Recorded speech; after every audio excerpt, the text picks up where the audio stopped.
ఏమైపోతారు?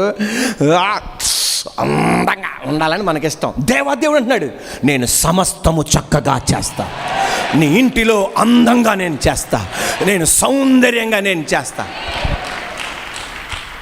పూదండన అని నేను ఉపయోగించను. నేను ఏమని ఉపయోగిస్తా? సౌందర్యము, అందం, బ్యూటిఫుల్ అని ఉపయోగిస్తుంటా. అందువల్ల మీరు ఏం కంగారు పడకండి. Are you ready? గట్టి, ఆర్ యు రెడీ? ఆయన సమస్తము చక్కగా చేస్తాడు.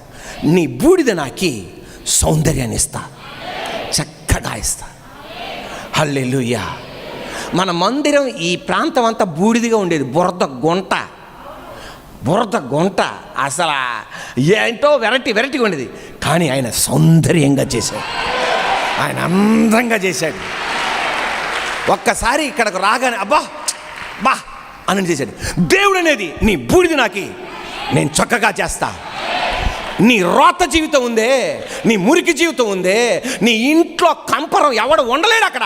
కానీ దేవాది దేవుడు అంటున్నాడు, మీ ఇంటికి వచ్చి అబ్బా ఏముందండి మీ ఇల్లు, నీ బిడ్డల జీవితం, మీ కుటుంబం ఎలా ఉందని అనేటట్టు నేను చేపిస్తా. నీ బూడిద నాకి.